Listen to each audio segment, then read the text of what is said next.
Oke, kita mulai ya. Selamat malam teman-teman semuanya.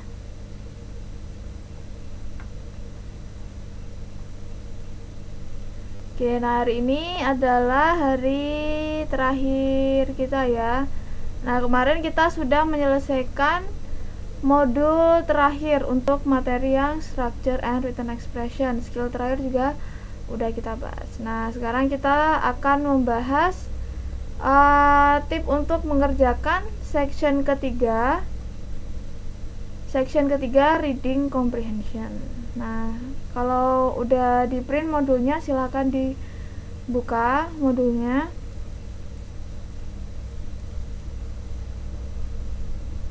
Oh, bentar.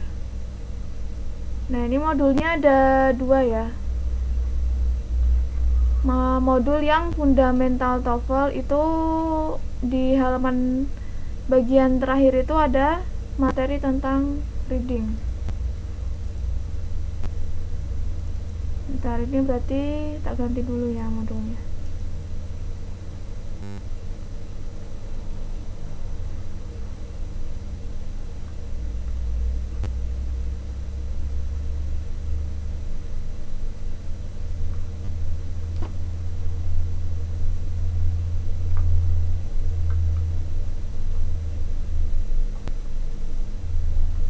Oke, ini modulnya fundamental TOEFL bagian reading itu halaman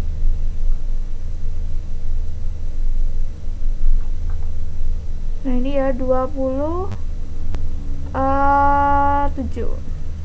Nah, ini bab pertamanya adalah kita akan belajar mengenal format dalam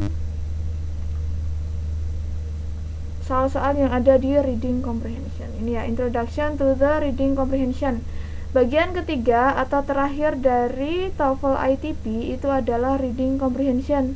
Pada bagian ini terdapat 50 soal dan kita diberikan waktu sekitar 55 menit untuk mengerjakannya. Jadi ini 50 soal 55 menit ya, walaupun ini tuh kayak lama banget 1 jam waktunya, tapi itu bakal nggak terasa karena soalnya itu banyak dan selain kita menghabiskan waktu untuk mengerjakan soal, kita juga harus membaca bacaannya dulu baru bisa mengerjakan soal. Jadi 55 menit itu waktu yang singkat banget.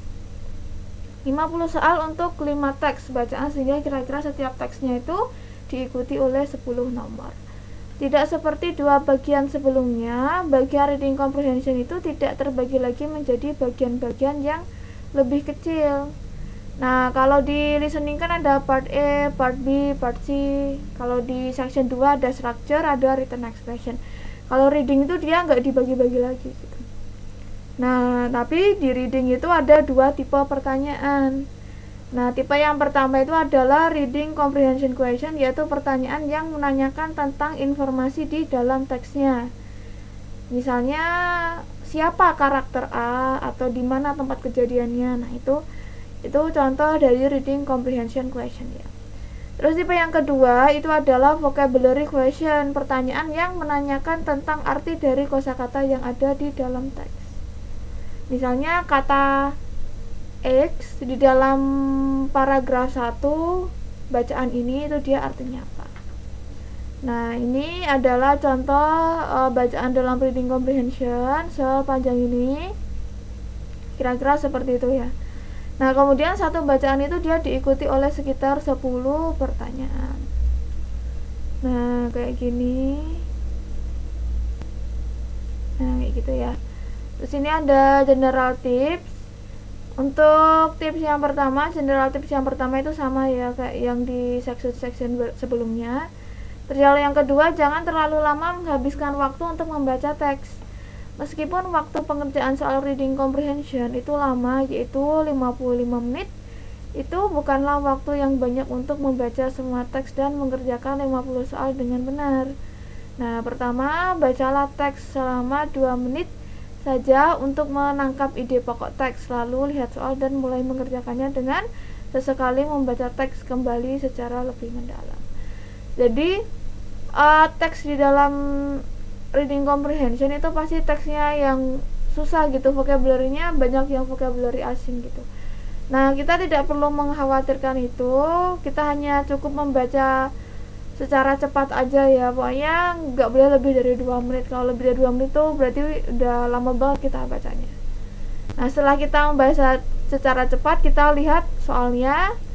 Setelah kita lihat soalnya, misalnya soal nomor 1, kita baca lagi itu soal nomor 1 itu jawabannya ada di paragraf berapa kira-kira. Jadi intinya jangan terlalu lama menghabiskan waktu untuk membaca teks, nanti waktunya habis. Jangan mengkhawatirkan jika kita tidak terlalu mengenal topik teksnya.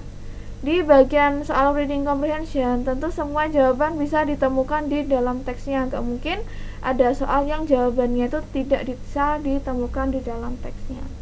Kita hanya perlu kemampuan membaca yang baik untuk mengerjakannya. Walaupun teksnya nanti itu adalah teks-teks yang bukan dari jurusan kita. Misalnya kan saya jurusannya pendidikan. Nah, dapat reading comprehension yang passage-nya itu jurusannya kedokteran. Nah, itu kita nggak perlu khawatir ya, karena kalau academic text itu biasanya bisa dipahami oleh semua orang, academic text yang baik ya. 4. Jangan meninggalkan jawaban yang kosong, tandai jawaban yang masih ragu. Usahakan untuk memiliki waktu sisa untuk mengecek apakah terdapat soal yang terlewati atau untuk memikirkan kembali jawaban yang masih ragu. Nah, seperti general tips yang ada di section sebelumnya, nah itu kita diminta untuk menandai jawaban yang masih ragu gitu ya, terus kita kerjakan lagi setelah kita mengerjakan soal yang terakhir. Nah, itu adalah manajemen waktu supaya efektif gitu 55 menit itu. Oke, sampai di sini apakah ada yang mau ditanyakan sebelum kita lanjut materinya?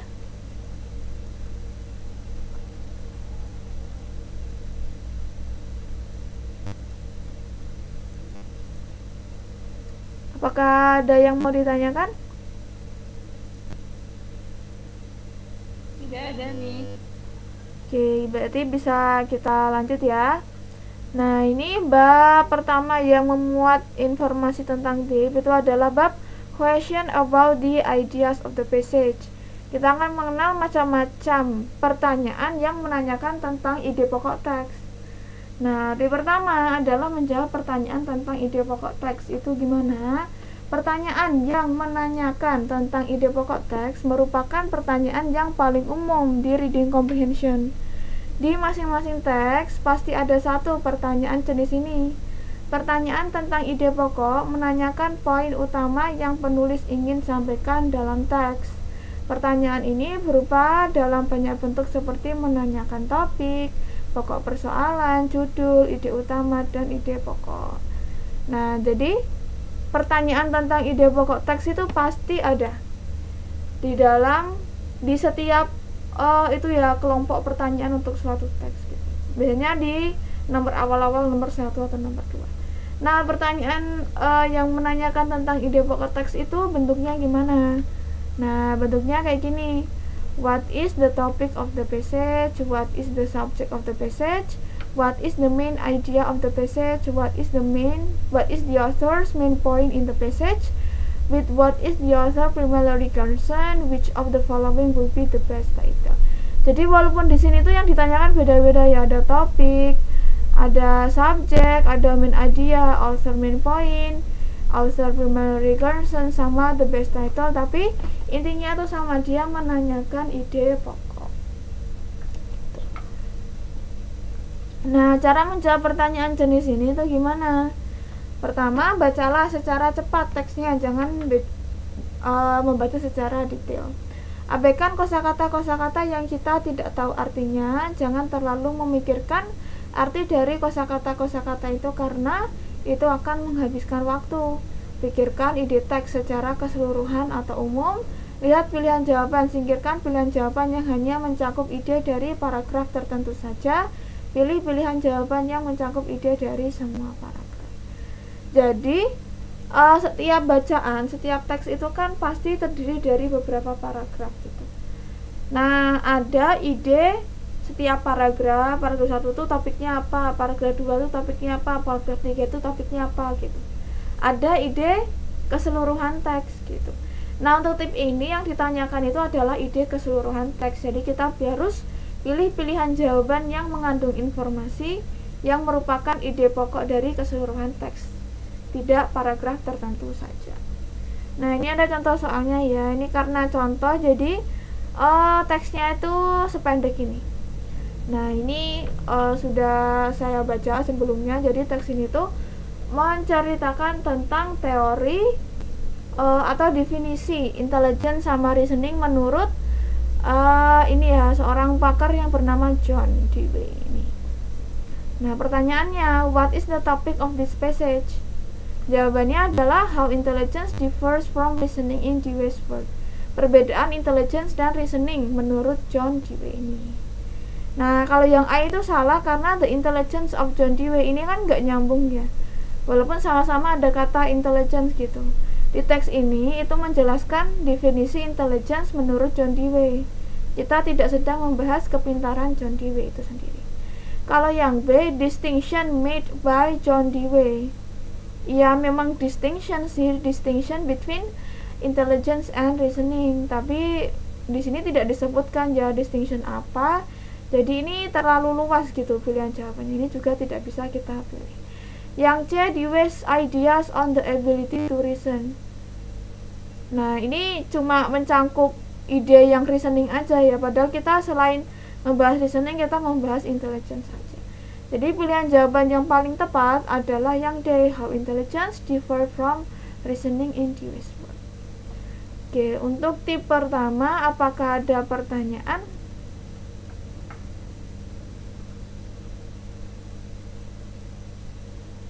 Tidak, Miss. Oke, tidak ya. Nah, di pertemuan kali ini saya tidak membahas latihan soalnya ya, karena ini kan reading. Nah, passage-nya itu panjang-panjang, jadi nanti akan menghabiskan waktu. Jadi ini supaya pembelajarannya efektif, teman-teman bisa mengerjakan ini exercise-nya secara mandiri, nanti dikonsultasikan dengan answer key yang ada di modulnya. Kemudian kalau ada yang nomor yang salah, nah nanti baru bisa tanya saya di WA gitu. Itu lebih efektif menurut saya. Di exercise 1 kan gak mungkin saya nungguin kalian semua buat baca ini kan. Lagian juga udah malam, jadi nanti gak efektif pasti. Ini latihan soalnya lumayan banyak ya, lumayan panjang-panjang ini passage-nya. Nah, tip kedua itu adalah mengenali susunan ide. Di reading comprehension terkadang terdapat pertanyaan yang menanyakan tentang bagaimana ide-ide di dalam teks itu tersusun. Nah, tipe pertanyaan seperti ini meminta kita untuk menentukan bagaimana ide di sebuah paragraf itu berhubungan dengan ide di paragraf lain. Jadi seperti apa yang sudah saya jelaskan di tip sebelumnya, jadi teks itu kan dia memiliki ide keseluruhan, ada ide juga per paragrafnya. Nah, kalau di tip kedua kita tuh harus bisa menentukan ide pokok tapi di setiap paragrafnya. Jadi paragraf 1 tuh membahas tentang apa, paragraf 2 itu membahas tentang apa, hubungannya apa nih ide di paragraf 1 sama ide di paragraf 2 gitu. Nah, contoh pertanyaannya, how is the information in the passage organized?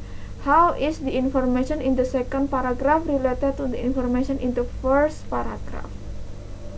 Gitu. Nah, cara menjawabnya, bacalah secara cepat teksnya, tentukan ide pokok setiap paragraf, temukan kata-kata yang menunjukkan hubungan antara paragraf 1 dengan yang lainnya.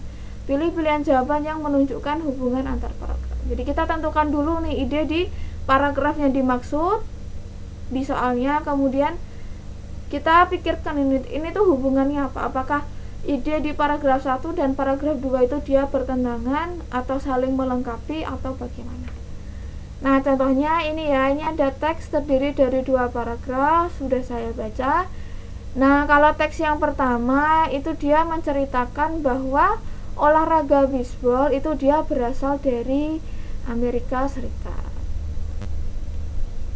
Nah, kalau yang di paragraf 2 ini ya, today most sports historians are in agreement that Doubleday really did not have much to do with the development of baseball. Instead, Baseball seems to be a close relation to the English game of rounders and probably has English rather than American roots. Jadi gitu. Kalau di paragraf 2 bilangnya enggak kok, bukan dari Amerika, justru olahraga baseball itu dia berasal dari Inggris asal muasalnya gitu. Nah, jadi ini kan idenya bertentangan. Kemudian ada pertanyaan the second paragraph bla bla bla. Kemudian jawaban yang betul adalah refutes the idea in the first paragraph. Second paragraph itu menyangkal ide di paragraf pertama. Kalau yang A provides example to support the idea in the first paragraph. Nah, ini salah ya. Paragraf kedua itu tidak support karena idenya itu berbeda, bertentangan. Precedes the idea in the first paragraph, mengawali ide di paragraf pertama. Ini kan paragraf kedua, nggak mungkin paragraf kedua itu mengawali paragraf pertama. Yang ada paragraf pertama mengawali paragraf kedua. Outlines the effect of the idea in the first paragraph. Bukan ini nggak nyambung ya, karena ide di paragraf 1 dan paragraf 2 itu bertentangan, jadi dia tidak outlines the effect gitu. Oke, tip kedua, apakah bisa dipahami maksudnya?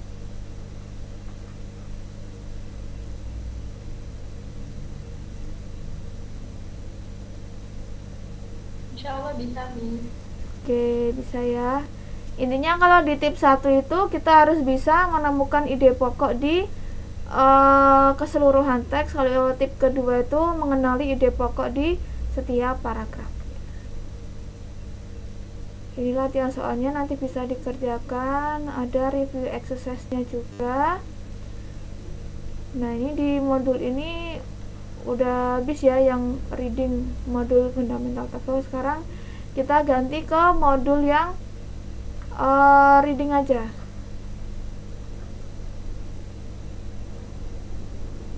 Nah,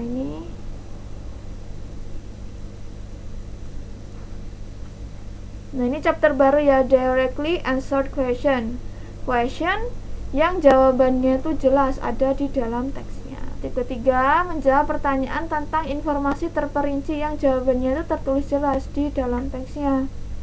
Nah, informasi terperinci itu apa? Pertanyaan jenis ini menanyakan sebuah informasi terperinci di dalam teks, bukan informasi secara umum. Artinya jawabannya bisa ditemukan di baris tertentu di salah satu paragraf, sehingga kita tidak perlu membaca keseluruhan teks untuk menjawabnya. Biasanya pilihan jawaban yang benar merupakan pernyataan kembali dari apa yang ditulis di dalam teksnya. Nah, ini ya, ini bisa digarisbawahi di modul kalian.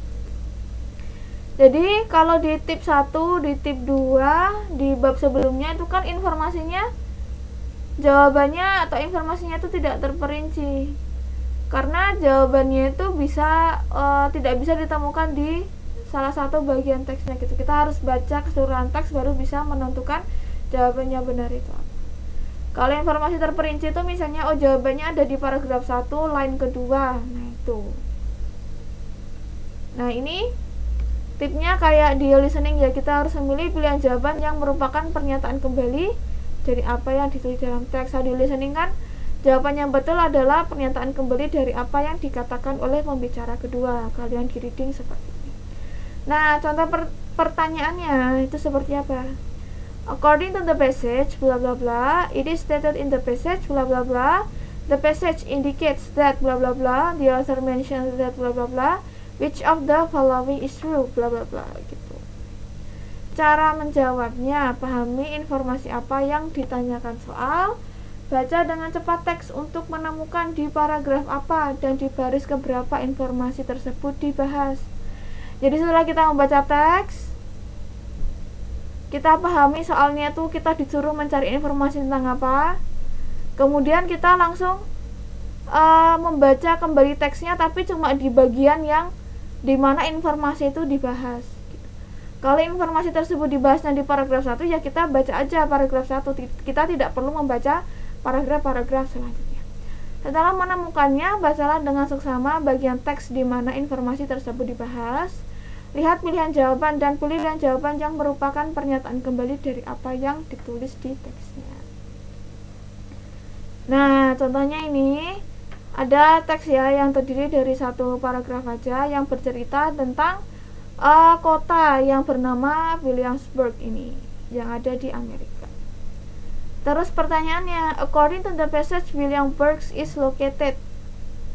Williamsburg itu dia terletak di mana? Nah, setelah dibaca dengan cepat, saya menemukan jawabannya itu ada di paragraf ini ya, di kalimat pertama. Williamsburg is a historic city in Virginia situated on a peninsula between two rivers, the York and the James.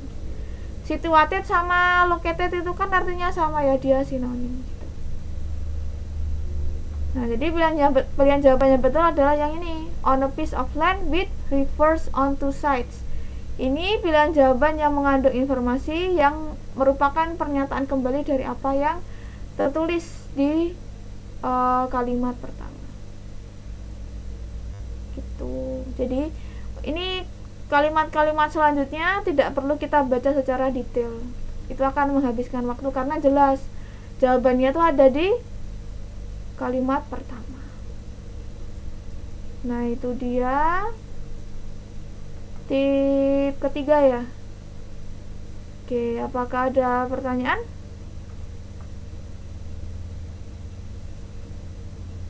Tidak ada, Miss. Oke, sudah jelas ya. Kita lanjut ke tip keempat.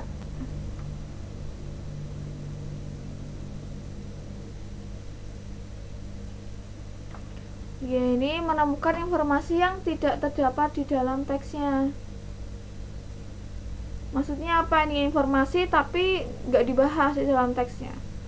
Pertanyaan jenis ini merupakan kebalikan dari pertanyaan di tip ketiga. Jika di tip ketiga kita diminta untuk memilih pilihan jawaban yang memberikan informasi yang sesuai dengan apa yang ditulis di teks, pertanyaan jenis ini meminta kita untuk memilih pilihan jawaban yang mengandung informasi yang tidak disebutkan di teks atau informasi yang tidak benar menurut teks tersebut. Artinya terdapat 3 pilihan jawaban yang mengandung informasi yang disebutkan di teks atau informasi yang benar menurut teks tersebut, dan terdapat 1 pilihan jawaban yang mengandung informasi yang tidak disebutkan di teks atau informasi yang tidak benar menurut teksnya. Nah, tugas kita adalah memilih pilihan jawaban yang satu itu. Nah, biasanya kalau soal yang normal, soal reading yang normal itu kan kita disuruh pilih pilihan jawaban yang mengandung informasi yang benar menurut teksnya gitu kan. Tapi kalau di tip 4 ini kita justru diminta untuk memilih pilihan jawaban yang informasinya itu tidak benar atau tidak dibahas. Nah, contoh pertanyaannya seperti ini. Which of the following is not stated, is not mentioned, is not discussed? All of the following are true, it said.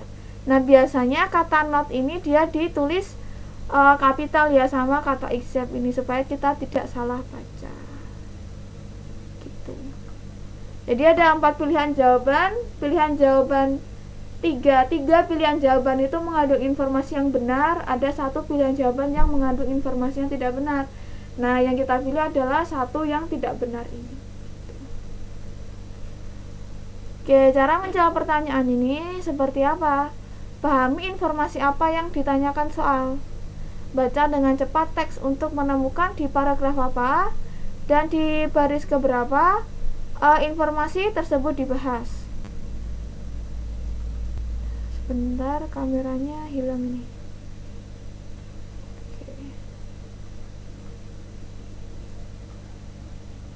Oke, lanjut ya. Setelah menemukan, bacalah dengan seksama bagian teks di mana informasi tersebut dibahas.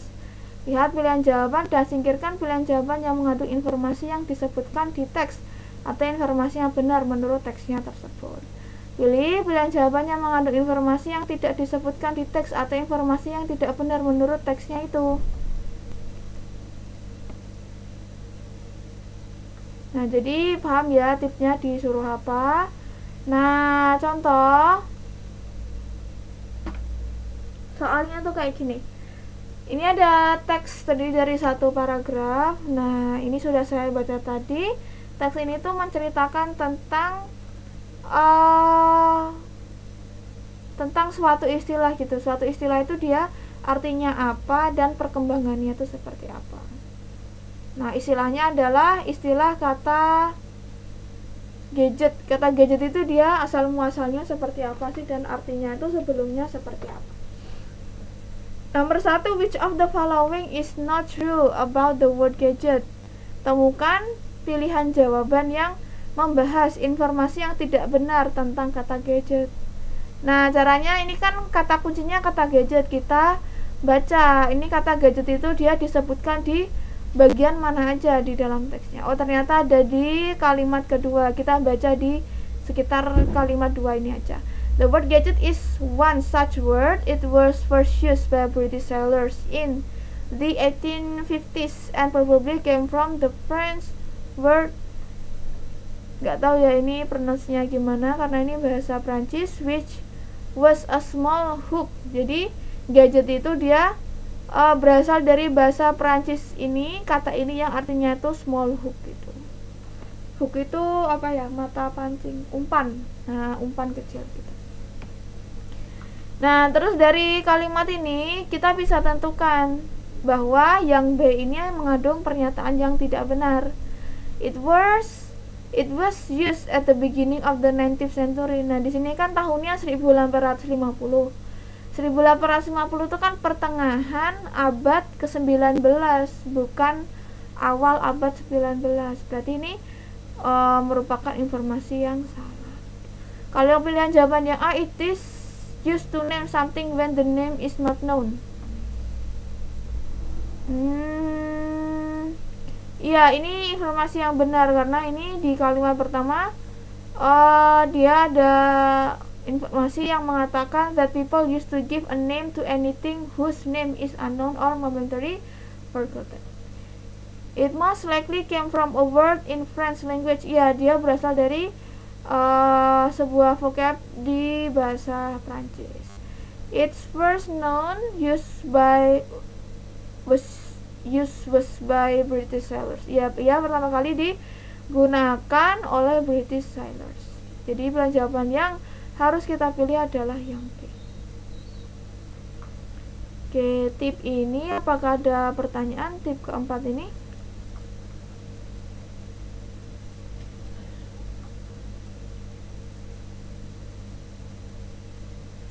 Tip keempat, menemukan informasi yang tidak terdapat di dalam teks. Apakah bisa dipahami? Instruksinya itu kita disuruh apa?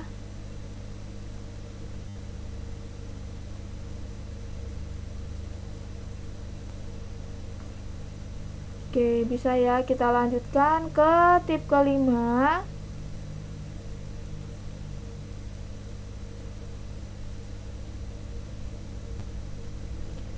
Ini menemukan rujukan kata ganti. Nah, ini menurut saya soal yang paling mudah ya. Karena kita cuma disuruh menemukan rujukan kata ganti, ada kata ganti terus ini tuh kata gantinya itu merujuk kepada kata benda yang mana sih gitu. Pertanyaan jenis ini meminta kita untuk menemukan kata benda mana yang digantikan oleh kata ganti yang dimaksud. Untuk menjawab pertanyaan ini kita harus mengerti bahwa fungsi kata ganti adalah menggantikan kata benda yang sebelumnya sudah disebutkan. Jadi sudah pasti bahwa cara menjawab pertanyaan jenis ini adalah membaca di bagian sebelum kata ganti yang dimaksud itu digunakan. Gitu. Contoh pertanyaannya seperti ini, the pronoun bla bla bla in line X refers to which of the following. Nah, ini ya. Cara menjawabnya, temukan kata ganti yang dimaksud di dalam teksnya. Lihatlah kata benda yang disebutkan sebelum kata ganti tersebut. Bacalah dengan seksama bagian tersebut dan pilih pilihan jawaban yang merupakan kata benda yang benar digantikan oleh kata ganti tersebut.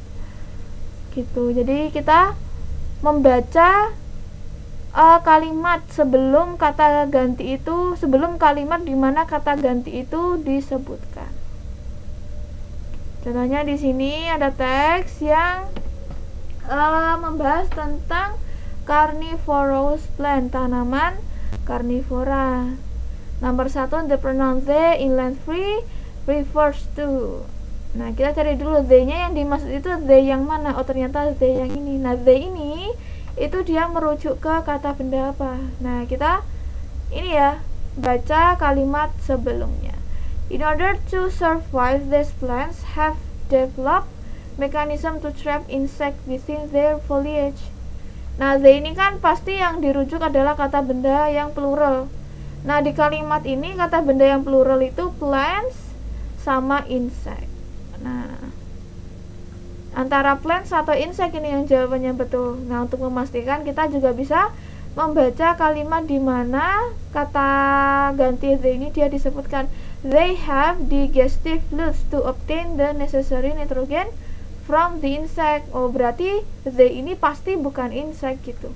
Dia pasti adalah yang plants, karena hanyalah plants yang siapa yang memiliki digestive fluid to obtain the necessary nitrogen, ya plants-nya, tidak mungkin insect-nya gitu. Jadi pilihan jawabannya betul adalah yang B.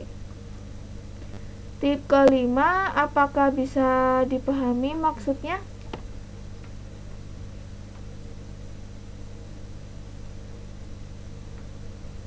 Bisa, Miss. Ini gampang kok, soal paling gampang. Terus tip keenam,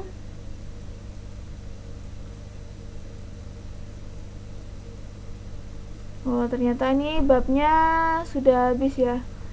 Ini ada review exercise, nanti dikerjakan secara mandiri. Nah, sekarang kita membahas bab yang berjudul, nah ini ya, indirectly answered question. Kalau tadi babnya judulnya directly answered question, kalau yang ini indirectly answered question, yaitu kita akan mengenal pertanyaan-pertanyaan yang cara menjawabnya itu atau jawabannya itu tersirat gitu, tidak terlalu jelas ada di bagian mana di dalam teksnya itu. Jadi ini emang agak susah karena kita harus mikir dua kali. Tip keenam, menjawab pertanyaan tentang informasi terperinci yang jawabannya itu tersirat di dalam teksnya. Nah, pertanyaan jenis ini meminta kita untuk menjawab pertanyaan yang jawabannya tersirat di dalam teksnya, sehingga kita tidak bisa semata-mata menemukan jawabannya di dalam teks. Nah, untuk menjawabnya kita bisa menggunakan informasi yang disebutkan di teks dan menarik kesimpulan berdasarkan informasi tersebut. Jadi misalnya ada pertanyaan gitu. Nah, pertanyaan itu dia tidak bisa dijawab atau jawabannya itu bisa ditemukan di paragraf 1, paragraf 2, line keempat, line kelima gitu. Nah, biasanya di dalam teksnya itu cuma disebutkan clue-nya saja. Nah, kita nanti harus bisa memiliki kesimpulan sendiri berdasarkan clue yang sudah disampaikan di dalam teksnya. Nah, contoh pertanyaannya seperti ini. It is implied in the passage that, it can be inferred from the passage that, it is most likely that what probably happened, bla bla bla. Cara menjawabnya, pahami informasi apa yang ditanyakan soal, baca dengan cepat teks untuk menemukan di paragraf apa dan di baris keberapa informasi tersebut itu dibahas. Setelah menemukannya, bacalah dengan seksama bagian teks di mana informasi tersebut dibahas. Lihat pilihan jawaban dan pilih pilihan jawaban yang kemungkinan paling benar berdasarkan informasi yang ditulis di dalam teksnya.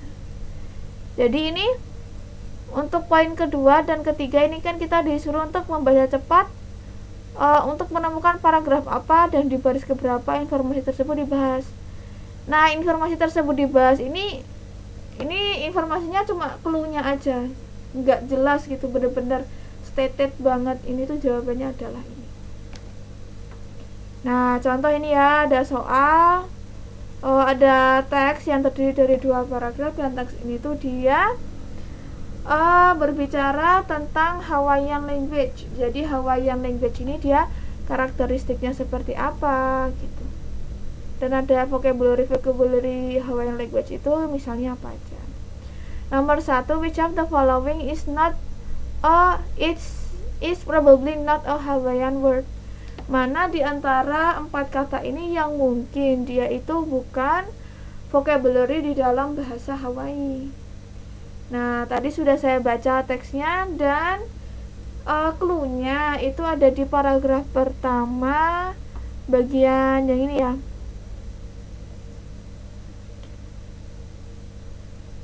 Each syllable in the language ends in a vowel. Two consonants never appear together, so vowels have a much higher frequency in the Hawaiian language than they do in English. Jadi intinya kalau di Hawaiian language itu vocabulary-nya itu selalu, bukan vocabulary-nya ya, setiap syllable-nya itu diakhiri oleh vowel, huruf hidup gitu, dan dua huruf mati itu tidak pernah berdampingan. Nah, dari clue ini kita bisa menyimpulkan bahwa pilihan jawaban yang C ini, kata Meglea ini mungkin bukan bahasa Hawaii, mungkin bukan kosakata bahasa Hawaii, karena K sama L itu kan huruf konsonan dan dia tuh berdempetan gitu. Padahal salah satu karakteristik bahasa Hawaii adalah two consonant never appear together. Gitu. Di sini tidak dibahas, tidak pernah disebut kata Meglea, tapi kita bisa menyimpulkan bahwa Meglea ini mungkin dia bukan kosakata bahasa Hawaii.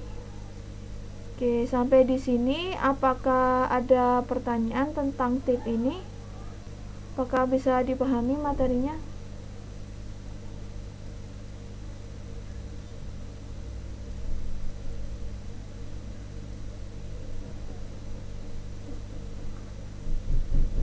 Tidak ada, Miss. Oke, tidak ada. Kita lanjutkan tip ke-7 ya.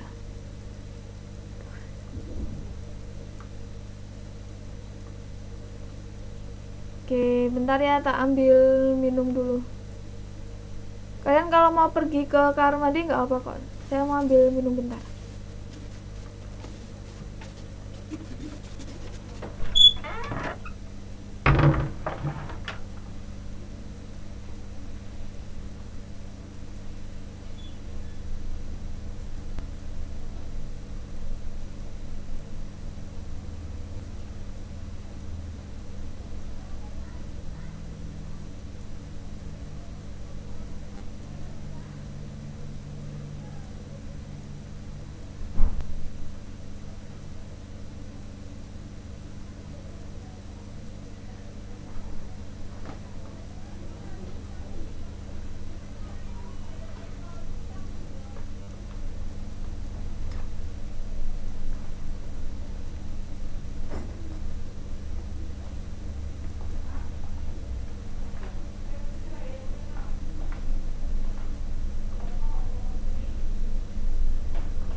Oke, kita lanjutkan ya. Tip ke-7 menjawab pertanyaan tentang isi paragraf sebelum dan sesudah. Pertanyaan jenis ini meminta kita untuk mengira-ira apa isi paragraf sebelum paragraf pertama dan setelah paragraf terakhir. Jadi kuncinya adalah paragraf pertama dan paragraf terakhir ya. Tentunya pertanyaan ini hanya bisa kita jawab dengan cara yang sama seperti tip ke-6, yaitu menggunakan informasi yang disebutkan di teks dan menarik kesimpulan berdasarkan informasi tersebut. Nah, jadi tuh maksudnya di tip ke-7 tuh kita diminta untuk menentukan kira-kira kalau ada satu paragraf lagi di atas paragraf pertama, itu paragrafnya membahas tentang apa. Dan kira-kira kalau ada satu paragraf lagi setelah paragraf terakhir, nah paragraf terakhir setelah paragraf terakhir ini itu dia membahas tentang apa. Nah, contoh pertanyaannya, the paragraph preceding the passage probably bla bla bla. What is most likely in the paragraph the following? What is most likely in the paragraph following the passage bla bla bla. Cara menjawabnya, untuk menjawab pertanyaan apa kira-kira isi paragraf sebelum paragraf pertama, bacalah kalimat pertama di paragraf pertama. Nah, kalau untuk menjawab pertanyaan apa kira-kira isi paragraf setelah paragraf terakhir, bacalah kalimat terakhir dari paragraf terakhir itu. Jadi yang dibaca tuh cuma kalimat pertama di paragraf pertama sama kalimat terakhir di paragraf terakhir. Pilih pilihan jawaban berdasarkan informasi yang tertulis di dua kalimat tersebut. Jadi nggak perlu semua paragraf gitu dibaca, itu akan menghabiskan waktu. Nah, ini ada teks. Tadi sudah saya baca. Nah, di paragraf pertama itu dia bukan hanya di paragraf pertama nih.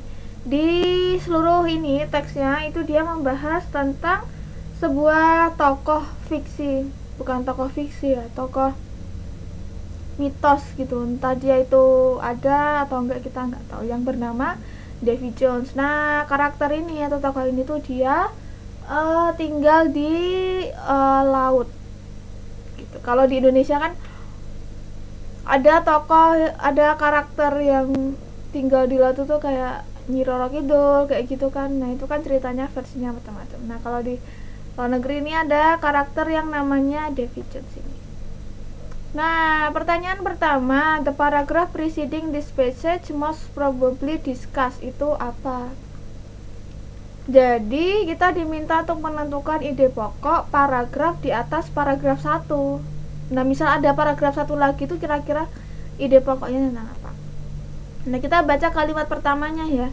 Another myth of the ocean concerned Davy Jones, who is folklore is a mean-spirited sovereign of the ocean depth. Another myth of the ocean. Oh, berarti di sini paragraf sebelumnya berarti membahas tentang mitos juga yang berhubungan dengan laut gitu. Berarti pilihan jawaban yang betul adalah yang A, a different traditional story from the sea. Kalau pilihan jawabannya ini ya yang betul ya, yang C ini ya. Kalau pilihan jawaban yang A itu the youth of the Davy Jones, jelas salah ya, karena kata Davy Jones itu baru disebutkan di sini di paragraf ini gitu. Di paragraf sebelumnya pasti belum disebutkan. Davy Jones career as a sailor. Nah, ini juga nggak mungkin ya. Preparing to travel on the ocean. Nah, ini malah nggak nyambung karena kita sedang bahas mitos cerita rakyat gitu. Nah, ini malah preparing to travel on the ocean. Jadi pilihan jawaban satu-satunya betul adalah pilihan jawaban yang C. Terus nomor 2, the topic of the paragraph following the passage most likely is. Kita disuruh menentukan kalau ada paragraf di bawah paragraf terakhir itu kira-kira tentang apa. Nah, kita baca kalimat terakhirnya aja ya, ini aja ya. Needless to say, any sailor on the seas is not so eager to take a tour of Davy Jones' locker, although it might be a rather interesting trip considering all the treasures located there. Jadi, Davy Jones' locker itu dia isinya ada harta karun ya, treasures itu harta karun di sana. Nah, kira-kira paragraf selanjutnya akan membahas tentang apa? Ya mungkin tentang macam-macam harta karun ini. Mungkin ada barang-barang antik, ada batangan emas, ada apa gitu. Jadi pilihan jawaban yang betul adalah yang A, valuable items located at the bottom of the sea. Oke, tip ke-7 ini apakah ada pertanyaan? Apakah materinya bisa dipahami dengan baik?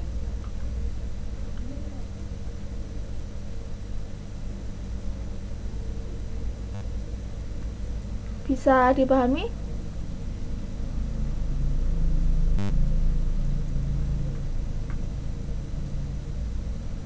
Oke, bisa ya. Kita lanjut ke tip ke-8.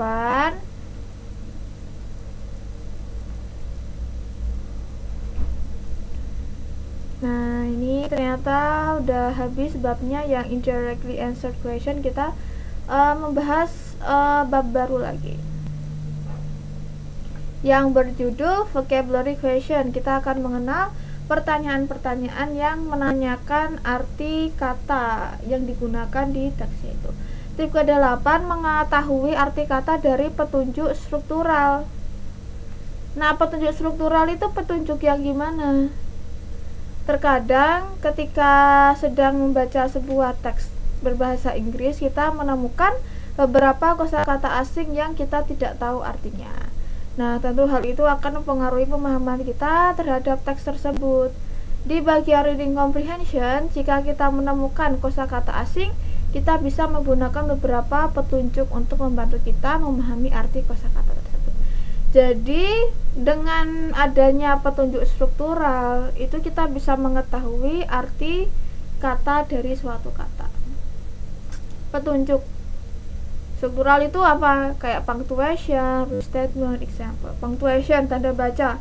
Tanda baca yang gimana? Koma, parenthesis, sama dash. Dash itu dia strip gitu. Restatement, ini kata yang menunjukkan restatement ya, pernyataan kembali, ada or, ada that is, in other words. Di sini such as, for example, sama singkatan ini ya, E.G ini. Nah, contoh pertanyaannya, what is bla bla bla, what is the meaning of, sama what is true about. Cara menjawabnya, temukan kosakata yang dimaksud di dalam teksnya. Lihatlah apakah terdapat petunjuk seperti di atas setelah kosakata yang dimaksud. Jadi setelah kosakata yang dimaksud itu apakah terdapat petunjuk struktural gitu.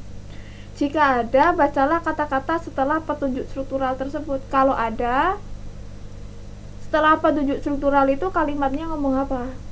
Singkirkan pilihan jawaban yang jelas-jelas salah dan pilih pilihan jawaban yang paling benar. Yang pilihan jawabannya itu dia tersisa. Nah, contohnya di sini ada paragraf. Nah, paragraf ini tuh dia membahas tentang suatu teori dalam dunia psikologi yang bernama teori behaviorism. Jadi behaviorism itu maksudnya apa sih? Jadi nomor 1, in behaviorism, in line 2, a psychologist is concerned with.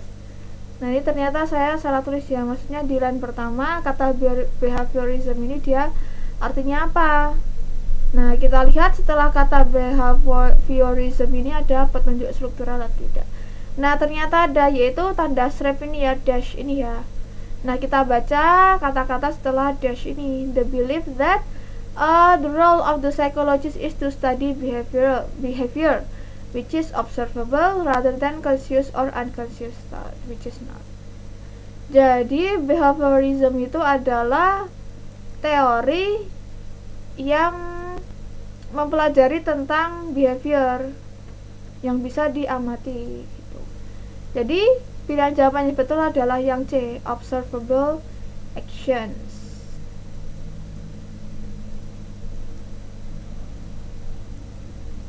Terus di sini ada contoh lain ya. Nomor 2, what is positive reinforcement in line 7? Nah, kita cari kata positive reinforcement yang dimaksud ini ya ternyata. Nah, kita lihat apakah setelah positive reinforcement ini ada petunjuk struktural. Ternyata ada, yaitu ini ya kata such as. Kita baca setelah kata such as itu dia mengatakan apa teksnya? Praise, food or money were more effective in promoting good behavior. Jadi positive reinforcement itu dia contohnya seperti pujian, makanan dan uang. Berarti ini kayak itu ya hadiah gitu. Jadi pilihan jawaban yang betul adalah ini ya, yang B, a reward. Kalau a gift, mungkin kita akan terjebak gitu untuk menjawab yang pilihan jawaban A, yaitu gift. Gift sama reward itu beda loh artinya. Kalau gift itu ya hadiah biasa aja, mungkin diberikan pada saat ulang tahun, hari anniversary atau apa gitu. Tapi kalau reward itu adalah hadiah yang diberikan kepada seseorang setelah dia itu melakukan suatu kebaikan gitu. Nah, jadi kayak gitu ya. Apakah ada pertanyaan tentang ini petunjuk struktural, tentang mengetahui arti kata melalui petunjuk struktural? Nggak ada nih. Ada ya, nanti tinggal di ini ya, dipelajari baik-baik petunjuk struktural itu macam-macamnya ada apa aja. Terus tip ke-9,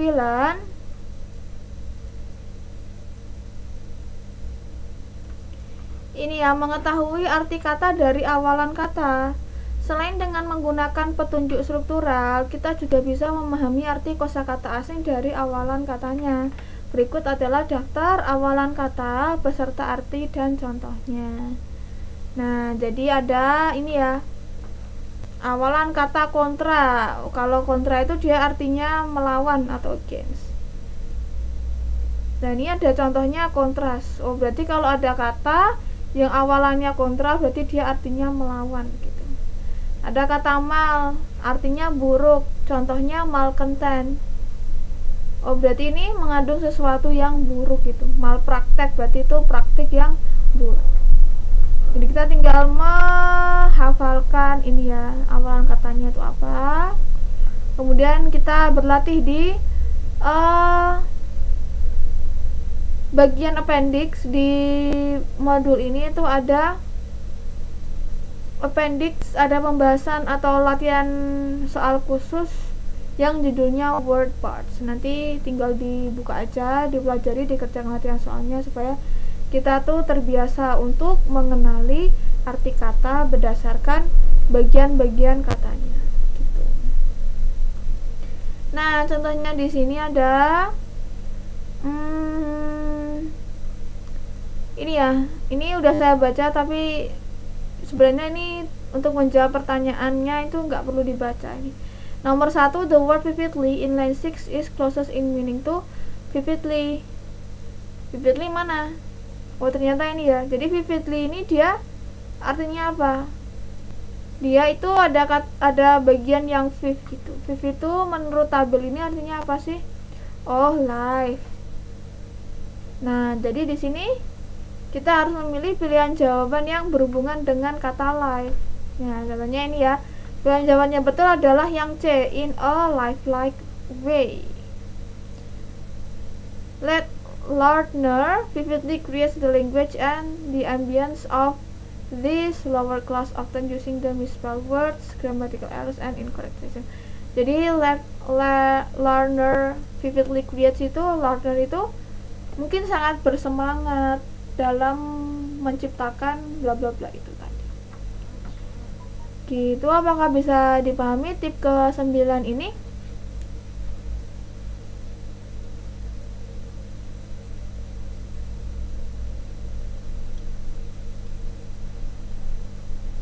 Mana, apakah ada pertanyaan? Tidak, Miss. Kita lanjut ke tip ke-10 ya. Tip ke-10, menggunakan konteks untuk mengetahui arti dari kata atau vocabulary yang sulit, yang asing gitu, nggak terbiasa gitu. Kita gunakan vocabulary itu dalam keseharian. Terkadang di bagian reading comprehension itu kita mendapati pertanyaan di mana kita diminta untuk mengartikan kata yang kurang umum digunakan. Nah, memahami konteks penggunaan kata tersebut akan memudahkan kita untuk mengetahui arti katanya. Contoh pertanyaannya, what is the meaning bla bla bla, which of the following is closest in meaning to bla bla bla gitu. Nah, cara menjawabnya, temukan kosakata yang dimaksud dalam teks, bacalah kalimat di mana kosakata itu berada dengan seksama. Berdasarkan konteks penggunaan kata tersebut, pilih pilihan jawaban yang paling mendekati benar. Jadi, contohnya ini ya, bla bla bla, the bird just headed across the lake. A bird pokoknya ini ya, di kalimat ini probably which of the following. Jadi ini tuh dia merupakan vocabulary yang artinya apa. Nah, kita pelajari konteksnya. Dari sini kan dia kalimatnya bilang headed across the lake. Nah, dia ada di dalam lake gitu. Jadi kita pilih pilihan jawaban yang berhubungan dengan air-air, berhubungan dengan danau. Nah, pilihan jawabannya betul adalah yang D, a boat. Kalau train kan nggak mungkin dia jalannya di atas air gitu. Plane juga nggak mungkin, bicycle itu di darat. Jadi kendaraan yang air itu cuma yang boat. Jadi jawabannya betul yang boat gitu. Itu apakah bisa dipahami bagaimana cara menebak arti dari suatu kata yang asing dengan menggunakan konteks? Bisa?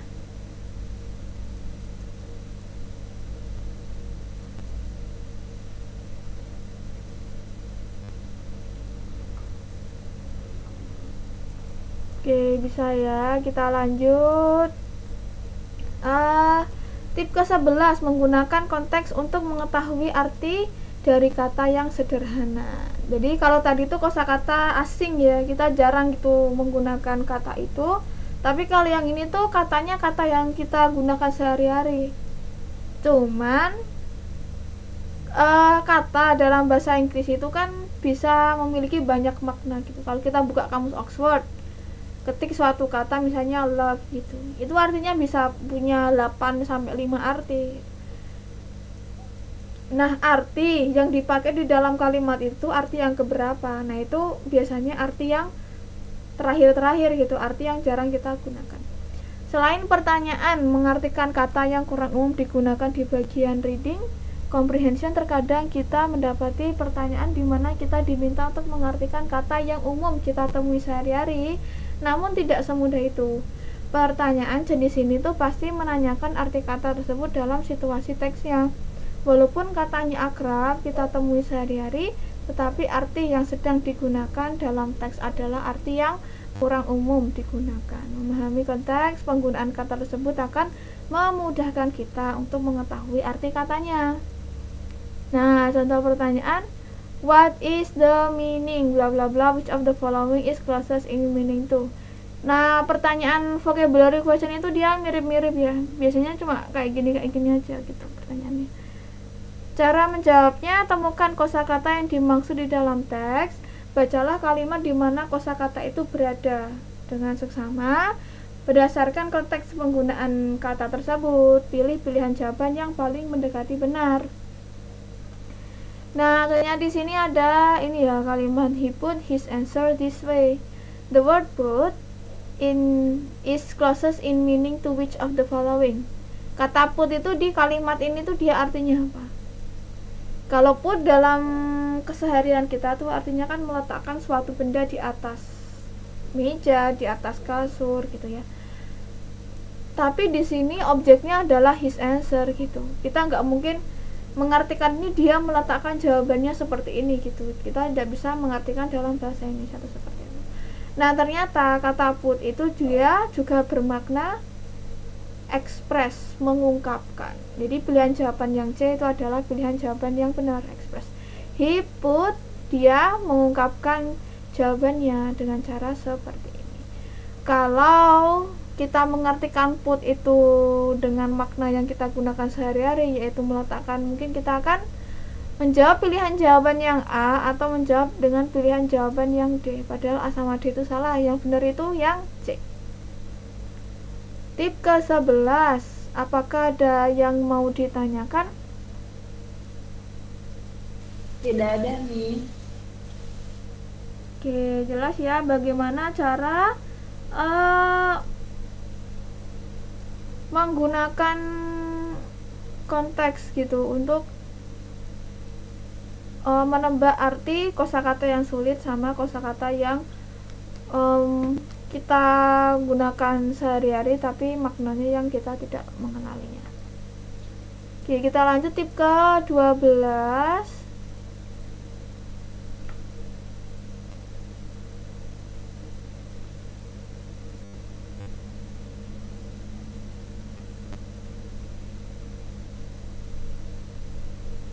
Nah, ternyata tadi udah cukup sampai situ aja ya vocabulary questionnya. Kita sekarang membahas tentang overall review question. Pertanyaan-pertanyaan yang review. Ini biasanya ada di akhir-akhir pertanyaannya, gitu, pertanyaan ke-9 atau ke-10. Tip ke-12, menemukan di mana sebuah informasi itu berada di dalam teksnya.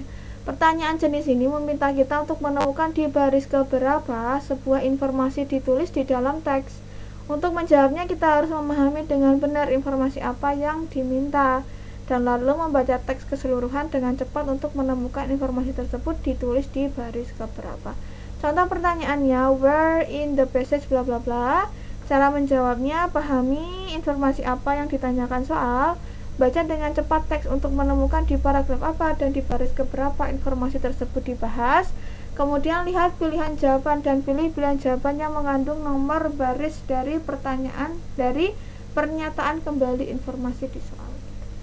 Jadi pertama, pahami informasi apa yang ditanyakan soal, kemudian baca cepat teksnya untuk menemukan ini tuh informasi yang dimaksud di soal itu dia dibahas di paragraf keberapa, line keberapa gitu. Nah, habis itu lihat pilihan jawabannya dan pilih pilihan jawaban yang mengandung nomor baris dari pernyataan kembali informasi tersebut. Jadi line sama paragrafnya tadi tuh di line keberapa. Nah, kita harus tahu. Contohnya di sini ada passage terdiri dari satu paragraf aja yang membahas tentang meteor crater. Kawah yang terbentuk karena meteor yang jatuh. Oke, nomor 1, where in the passage does the author discuss the composition of the meteor? Nah, kata kuncinya adalah the composition of the meteor. Kita baca cepat ini paragrafnya, teksnya untuk menemukan di mana informasi the composition of the meteor ini tuh dibahas. Nah, ternyata dia dibahas ini ya. Di kalimat ini, the meteor made of nickel and iron disintegrated on impact and spread 500 million tons of rock over the surface of land. Nah, jadi ini pilihan jawabannya betul adalah pilihan jawaban yang ini ya. Ini yang B, lines 4 and 5. Ini sebenarnya line 4 ya ini. Cuman ini kan saya nulisnya ini ya terlalu agak kelebaran gitu. Jadi informasi yang kalimat yang ini tuh di sumber buku sumber untuk modul ini tuh dia dibahas di line keempat, tapi ternyata setelah saya ketik kembali ini dia berada di line ketiga. Nah, jadi gitu ya, tidak perlu dibaca dengan detail semua paragrafnya. Apakah bisa dipahami tip ke-12? Bisa, Miss. Oke, gitu. Ini tip terakhir ini harus diperhatikan. Tip ke-13 yaitu menentukan suasana, tujuan, dan mata kuliah. Nah, pertanyaan jenis ini menanyakan suasana, tujuan, dan mata kuliah. Pertanyaan tentang suasana teks menanyakan apakah penulis teksnya itu menunjukkan emosi tertentu. Bisa informasional, bisa explanatory, faktual, atau dia kalau ada humornya, ada lucu-lucunya gitu, humorous, sarcastic, atau impatient. Pertanyaan tentang tujuan itu adalah menanyakan tentang apa yang penulis coba untuk melakukan melalui tulisannya. Tujuannya apa dia nulis itu? Menceritakan sejarah dari suatu tempat, mendeskripsikan siklus terjadinya hujan, atau menjelaskan macam-macam batu permata, dan lain-lain. Kalau pertanyaan tentang mata kuliah, menanyakan tentang mata kuliah apa kira-kira teks ini biasa ditemukan. Pertanyaannya seperti ini, jawabannya bisa geologi, American law, filosofi, dan lain-lain. Kita tidak bisa menemukan jawaban dari pertanyaan ini di baris tertentu saja, tetapi kita harus membacanya secara keseluruhan. Nah, contoh pertanyaannya, kalau tone itu, what is the tone of the passage? Purpose, tujuan, what is the author's purpose in this passage? In which course would this reading be assigned? Cara menjawabnya, kalau tone itu baca cepat teks secara keseluruhan dan rasakan apakah penulis ini menunjukkan emosi tertentu gitu. Purpose, kenali ide pokok teks dan beberapa informasi detail yang mendukung. Course, kenali ide pokok teks dan beberapa informasi detail yang mendukung. Nah, contohnya di sini ini ada teks ya, paragraf. Military awards have long been considered symbolic of royalty, and thus when the US was a young nation just finished with revolution and eager to distance itself from any testing of monarchy, there was strong sentiment against military decoration. Jadi ketika negara Amerika itu baru terbentuk gitu, dia itu masih negara yang muda ya, jadi dia itu pengen menjauhkan diri dari sesuatu yang berhubungan dengan military decoration atau military award ini. For a century, from the end of the Revolutionary War until the Civil War, the US awarded no military honors. Jadi dari akhir perang Revolutionary sampai Civil War itu US itu nggak pernah memberikan military honor gitu kepada seseorang. The institution of the Medal of Honor in 1861 was a source of great discussion and concern. From the Civil War until Perang Dunia I, the Medal of Honor was the only military award given by US government, and today it is awarded only in the most extreme cases of heroism. Jadi satu-satunya military award yang dikasih oleh Amerika itu namanya ini ya, the Medal of Honor, di tahun 1861, dan itu akan diberikan lagi kepada seseorang, tapi kasusnya itu hanya untuk extreme cases of heroism. Jadi nggak dikit-dikit dikasih medal, dikit-dikit dikasih award gitu, enggak. Jadi cuma bener-bener kalau dia tuh bener-bener menunjukkan heroism yang sangat baik. Although the US is still somewhat wary of granting military awards, several awards have been instituted since Perang Dunia I. Gitu. Nah, the tone of this passage is, apakah angered? Apakah penulisnya itu menunjukkan suatu kemarahan? Kan enggak. Ngelucu juga enggak. Outrigger juga enggak. Nah, jadi jawaban yang betul adalah informational. Penulisnya cuma ingin memberikan informasi aja gitu kepada calon pembacanya. Terus nomor 2, the author's purpose in this passage itu dia untuk apa? Tujuannya apa penulis ini? Nah, ternyata pilihan jawaban yang betul adalah yang B, demonstrate an effect of America's attitude toward royalty. Jadi efeknya apa? Terhadap attitude Amerika yang seperti itu terhadap military award. Kalau describe the history of military award from ini juga salah ya, karena di situ tidak ada informasi apapun tentang sejarah military award. Lebih ke sikapnya Amerika terhadap military award itu gimana sih? Oh, yaitu lebih kayak against, anti gitu sama military award, tapi bukan berarti dia nggak pernah ngasih military award ke seseorang. Give an opinion of military award, nggak juga, penulisnya nggak ngasih opini apa-apa, cuma nerangin aja. Outline various historical symbols of royalty, enggak. Various historical symbol, enggak ya, karena itu yang disebutkan the medal of apa itu tadi, cuma satu aja. Jadi jawaban yang betul adalah yang B. Terus 3, the passage would probably be assigned reading in a course on. Nah, karena tadi itu membahas tentang sesuatu kejadian yang ada di masa lalu, ada tahun 1800 berapa gitu kan. Jadi pilihan jawabannya betul adalah yang C, American history. General science, ilmu yang umum gitu enggak juga ya, karena udah jelas itu adalah sejarah. Psikologi apalagi enggak mungkin lagi. Interior decoration, ngapain ini dibahas di sini interior decoration, kan enggak mungkin. Jadi Jawaban yang betul adalah cuma yang C, American History. Oke, sampai di sini materi kita. Untuk tip 1 sampai tip ke-13, apakah ada pertanyaan?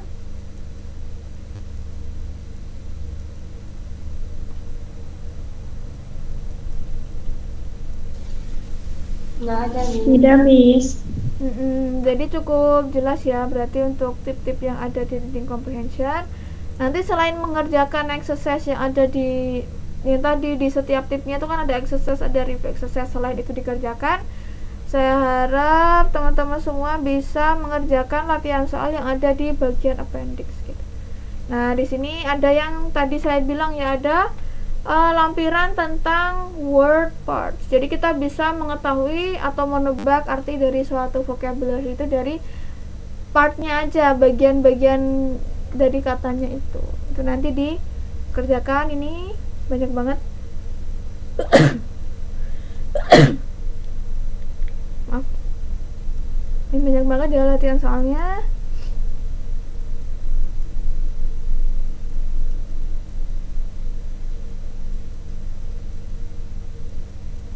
Ini banyak sekali nih.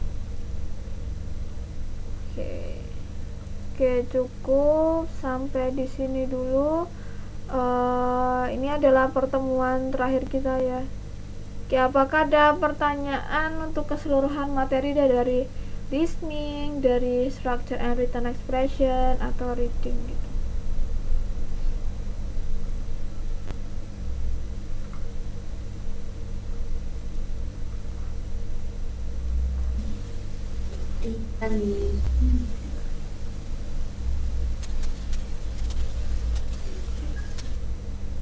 Oke, beneran nggak ada?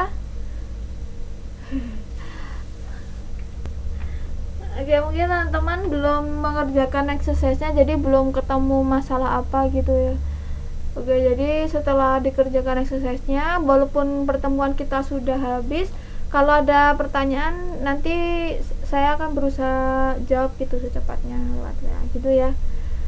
Oke, terima kasih teman-teman atas partisipasinya selama 10 pertemuan ini. Semoga ilmunya bermanfaat dan semoga kita jumpa lagi di kesempatan berikutnya. Terima kasih, dadah. Terima kasih, Miss. Terima kasih banyak, Miss. Iya, sama-sama.